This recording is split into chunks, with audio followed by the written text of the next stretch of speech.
Assalamualaikum warahmatullahi wabarakatuh. Salam dan salam sejahtera bagi kita semua.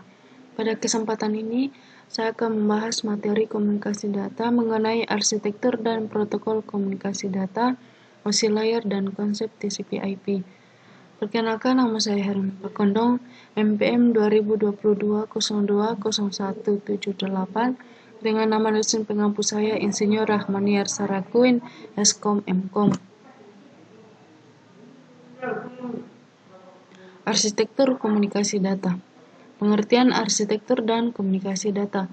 Arsitektur komunikasi data merupakan urutan proses kerja pada sebuah host untuk proses pengiriman atau penerimaan. Manfaat jaringan komunikasi data. 1. Memungkinkan beberapa sistem komputer saling berbagi sumber daya secara bersama sehingga bersifat ekonomis. Kedua, menambah manfaat komputer karena jaringan memperluas kegunaan dan daya guna sistem komputer yang saling dihubungkan dengan jaringan tersebut sehingga terminal dengan terminal dapat berkomunikasi, tukar-menukar data, dan dapat menggantikan fungsi surat-menyurat. Yang ketiga, memungkinkan berbagai macam merek komputer saling berhubungan, dengan demikian pemakai tidak tergantung pada satu vendor atau penjual. 4. Memungkinkan pengembangan sistem komputer secara relatif lebih mudah dan menyebabkan sistem komputer menjadi lebih fleksibel. Fungsi yang kelima, pengolahan terdistribusi sehingga dapat mencegah ketergantungan kepada pusat atau sentral prosesor atau tidak tergantung pada satu sistem komputer saja. Yang keenam, memungkinkan integrasi berbagai macam aplikasi yang dijalankan pada berbagai macam sistem komputer. Data yang dihasilkan oleh satu bagian dapat segera digunakan oleh departemen lain dan sebaliknya. Fungsi yang ketujuh, melalui jaringan komunikasi global atau biasa disebut dengan internet dan intranet, memungkinkan dibuat sarana pemasaran dan promosi yang dikenal dengan website atau homepage, perdagangan yang dikenal dengan e-komersi, surat menyurat elektronik, pembelajaran jarak jauh yang dikenal dengan istilah e-learning atau distance learning, dan pelaksanaan konferensi jarak jauh yang disebut dengan telekonferensi, serta untuk pelaksanaan pelayanan masyarakat oleh pemerintahan daerah, kabupaten, kota, dan provinsi, serta departemen yang dikenal dengan istilah e-government. OSI, Open System Interconnection. OSI dikeluarkan oleh ISO, International Organization Standardization, di Eropa pada tahun 1977. Model ini disebut juga dengan model 7 lapis OSI, OSI 7 layer model. Sebelum munculnya model referensi OSI, sistem jaringan komputer sangat tergantung kepada pemasok atau vendor. Maka, tugas OSI di sini adalah sebagai penyeragam, penunjang interoperabilitas proses dari produk satu vendor yang berbeda. Model referensi ini pada awalnya ditujukan sebagai basis untuk mengembangkan protokol-protokol jaringan, meski pada kenyataannya inisiatif ini mengalami kegagalan.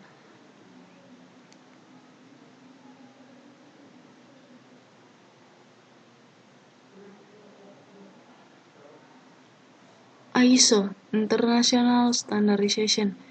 ISO adalah singkatan dari International Organization for Standardization, atau dalam bahasa Indonesia dikenal dengan sebutan Organisasi Standarisasi Internasional. ISO menjadi aturan besar perusahaan untuk meningkatkan sistem yang bisa memastikan kualitas produk. Terdiri 7 lapisan layer. Yang pertama, physical layer. Physical layer mengirim dan menerima data mentah pada media fisik. Prosedur pada physical layer yaitu pengkodian bit untuk transmisi full duplex atau half duplex, prosedur untuk memulai dan menghentikan transmisi, mendeteksi dan melaporkan status saluran dan error, misalnya adanya collection, karakteristik listrik, level tegangan, timing, redaman yang diperbolehkan, karakteristik mekanik, ukuran dan bentuk konektor, jumlah pin, type kabel, dan spesifikasinya.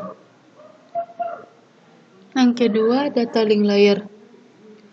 Data link layer menyediakan aliran data yang bebas kesalahan bagi network layer, mendeteksi, mengoreksi kesalahan akibat transmisi, menerima data dari layer yang lebih atas, dan merubahnya menjadi aliran bit untuk ditransmisikan oleh layer fisik.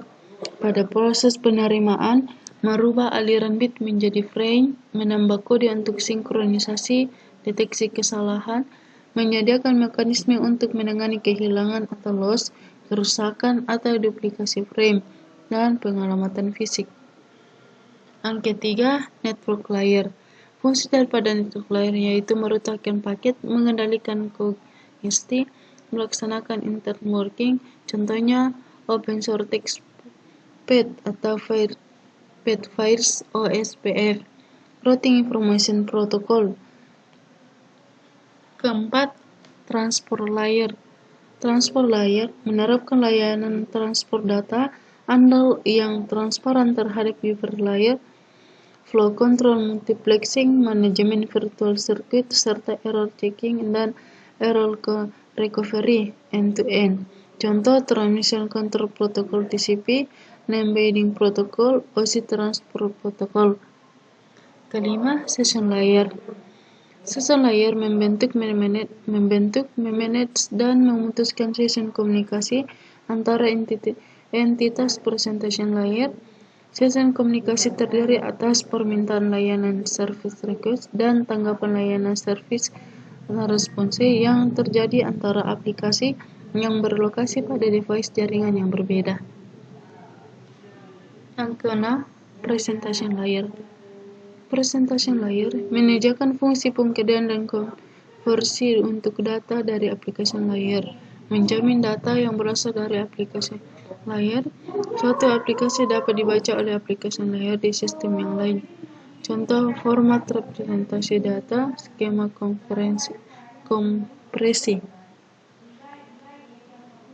Yang terakhir, application layer yang ketujuh ada application layer. Application layer OSI yang paling dekat dengan end user, berinteraksi dengan aplikasi perangkat lunak yang menerapkan suatu komponen untuk berkomunikasi. Fungsi dari application layer yaitu menentukan partner komunikasi, menentukan ketersediaan resource, sinkronisasi komunikasi data, contohnya Telnet, FTP, SMTP, TCP/IP Suite, OSI Command Management Information Protocol. Model OSI tersebut terbagi atas layer dan layer kedua juga memiliki sejumlah sub-layer dibagi oleh Institute of Electrical and Electronic Engineers IEEE. Dapat kita lihat pada tabel berikut ini. Application layer, session layer, transport layer, network layer, data link layer. Komponen jaringan dan protokol layer. Komponen jaringan dan protokol layer. Pertama, physical layer. Komponen daripada physical layer ini yaitu repeater, multiplexer, hub, TDR, oscilloscope, amplifier. Protokol ada Ethernet standar, ISO, ISDN. Data link layer. Komponen dari data link layer yaitu packet switch, ISDN router, intelligent hub, NIC, advanced cable tester. Protocol, media access control communicates with the adapter card, control the type of media being used, Ethernet, RCnet, token ring, demand priority, logical link control, error connection and flow control, manage link control and device SAPS, logical link control. Network layer atau layer ketiga. Komponen daripada network layer yaitu router, frame relay device atau MSwitch, advanced cable tester. Protokol IP, ARP, RARP, ICMP, RIP, OSPF, IGMP, IPX, NewLink, NetView, OSI, DDP, DNet.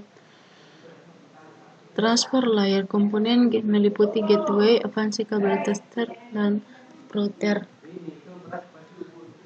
Session layer atau layar kelima, komponennya terdiri dari gateway. Sedangkan layar ke-6 atau presentation layer, komponennya yang meliputi gateway redirector. Yang terakhir yaitu layar ke-7, application layer. Network komponen daripada application layer yaitu gateway. Protokol standar internet dikenal sebagai TCP/IP, Transmission Control Protocol, Internet Protocol. Protokol ini memiliki kemampuan untuk bekerja di atas segala jenis komputer tanpa terpengaruh oleh perbedaan perangkat keras maupun sistem operasi yang digunakan sebuah sistem komputer yang terhubung secara langsung ke jaringan, memiliki nama domain dan alamat IP Internet Protokol dalam bentuk numerik dengan norma tertentu sebagai pengenal. Internet juga memiliki gateway ke jaringan dan layanan yang berbasis protokol lainnya. TCP/IP merupakan konsep berbasis internet dan merupakan kerangka kerja untuk membangun jangkauan lengkap dari standar komunikasi komputer. Secara maya, semua vektor komputer sekarang menyediakan pendukung untuk arsitektur ini. Arsitektur lain yang terkenal adalah model acuan interkoneksi sistem terbuka. Open System Interconnection. OSI adalah sebuah arsitektur standar yang sering digunakan untuk mendeskripsikan fungsi-fungsi komunikasi, tetapi sekarang jarang diimplementasikan.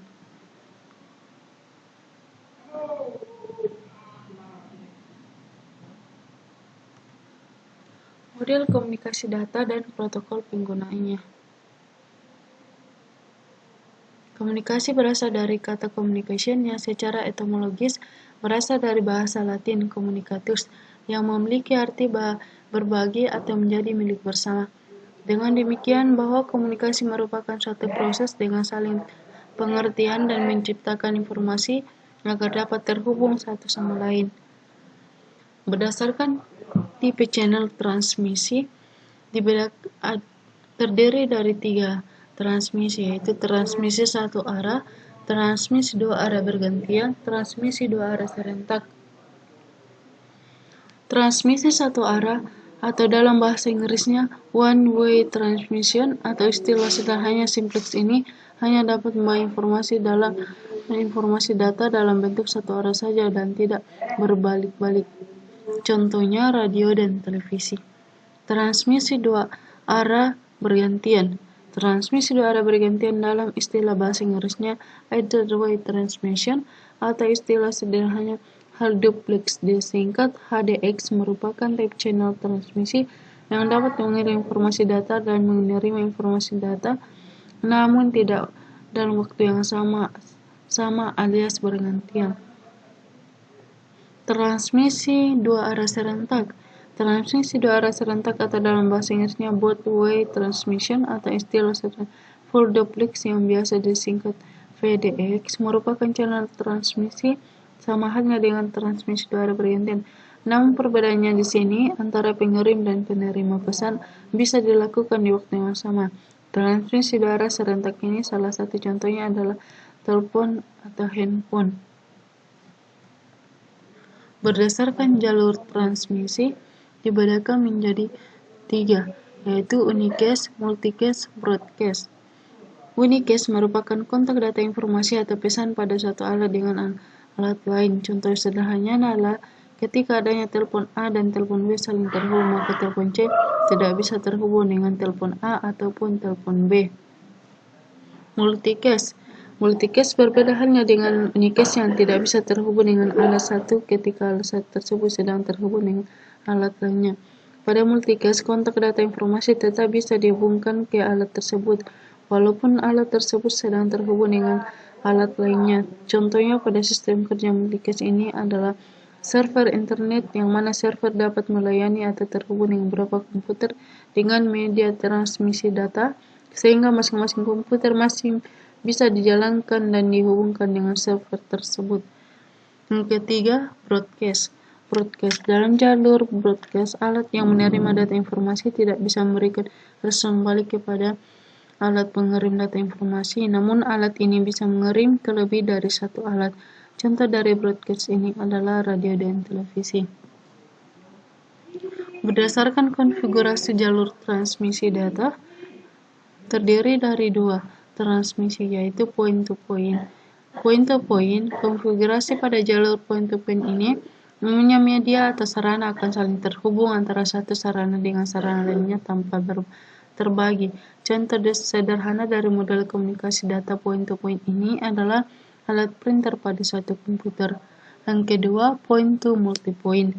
Dalam jalur point-to-multipoint ini, suatu alat atau media dapat terhubung dengan beberapa sarana atau peralatan lainnya. Proses transmisi data pada konfigurasi data ini contohnya adalah pemancar radio yang dapat diakses atau dihubungkan ke beberapa radio sekaligus dan secara bersamaan. Berdasarkan mode transmisi data, terdiri atas dua mode, yaitu mode transmisi paralel. Mode transmisi paralel, semua bit dari karakter yang diwakili oleh satu kode dapat ditransmisikan secara bersamaan dalam satu waktu per satu karakter setiap saat.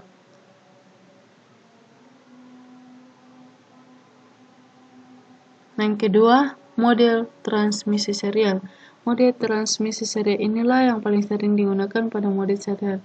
Masing-masing bit dari satu karakter akan ditransmisikan secara berurutan dan bergantian. Dengan kata lain, transmisi dapat dilakukan bit per bit. Ketika bit sudah diterima oleh alat penerima, maka penerima tersebut akan merakit kembali arus bit-bit yang datang padanya ke dalam bentuk karakter.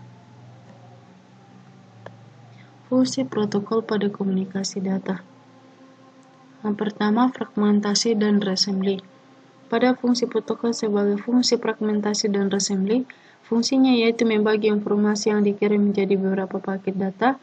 Pada sisi pengirim mengirimkan informasi, kemudian setelah data diterima oleh penerima data, maka penerima akan menggabungkan lagi menjadi paket informasi yang lengkap. Yang kedua, encapsulation. Encapsulation dalam fungsi encapsulation, protokol berfungsi untuk melengkapi data informasi yang dikirimkan dengan address, kode-kode koreksi, dan kode lainnya. Ketiga, connection control. Protokol dalam mode komunikasi berfungsi sebagai connection control, yaitu sebagai pembangun hubungan komunikasi agar terkoneksi antara sisi pengirim dengan si penerima.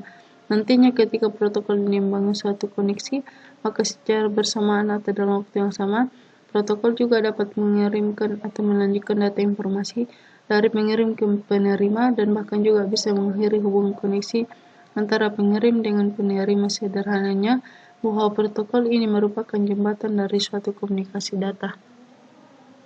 Keempat, flow control. Flow control, fungsi berikutnya dari protokol adalah sebagai flow control alias mengatur perjalanan data informasi dari pengirim ke penerima. Yang kelima, error control.